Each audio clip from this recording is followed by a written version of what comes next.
وہ جوسر والا لطیفہ سنا نا ذرا.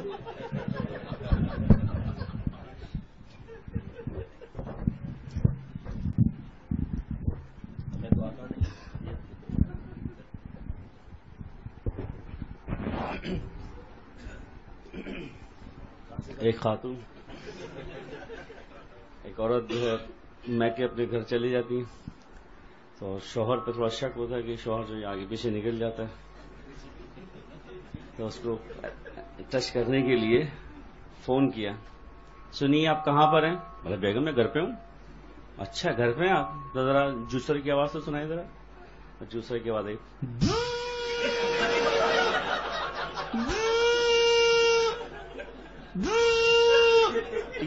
تینوں بٹن دبا کے سنا دیا الگ الگ آواز. ایک دم خوش کیا واقعی گھر میں. پھر دوسرے دن پھر فون کر دیا، کہاں پر ہے؟ گھر پہ ہوں. ذرا جوسر کی آواز سنانا. پھر نکالا جوسر،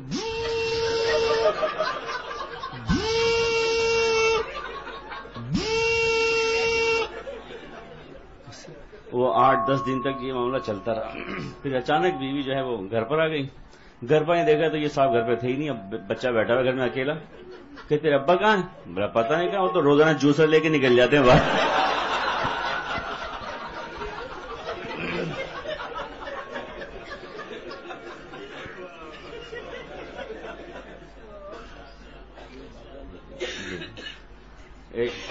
کچھ کافی سال پہلے ایک تعلیم بالغاہ کے نام سے سلسلہ شروع ہوا.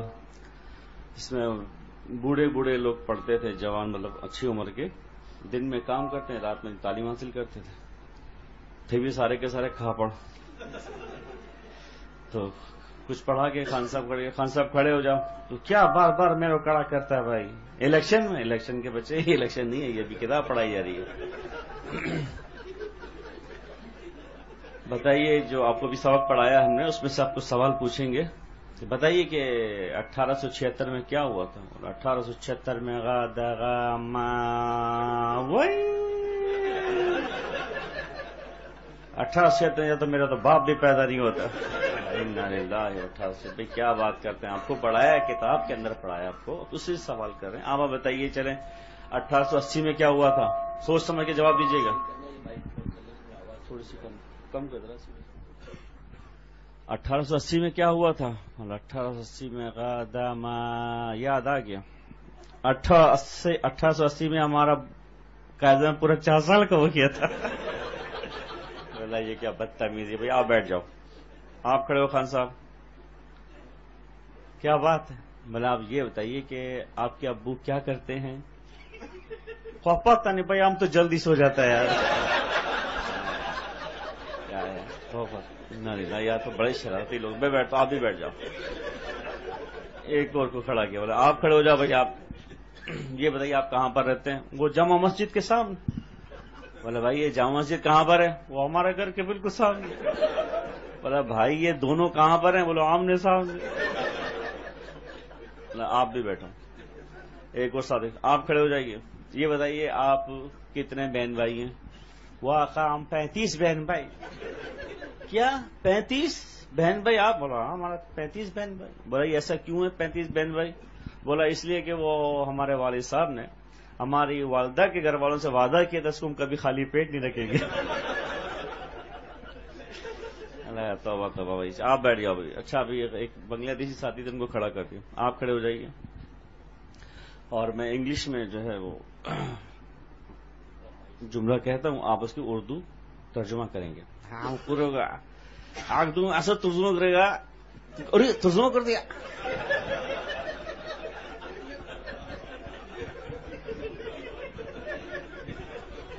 ایک دفعہ جو ہے ہمارے ایک ساتھی ہیں وہاں خانقاہ میں، وہ زینے سے سلپ ہو گئے تھے. سلپ ہو تو ان کی کمر میں کافی چوٹ آئی، ہاسپٹل میں ایڈمٹ تھے.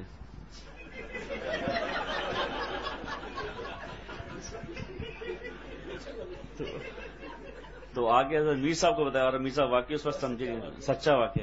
میر صاحب کو بتایا کہ میر صاحب مجھے کہاں تھے بھیا اتنے دن تک؟ خیریت طبیعت کیسی تھی؟ ہاں زینے سے گر گئی تھی.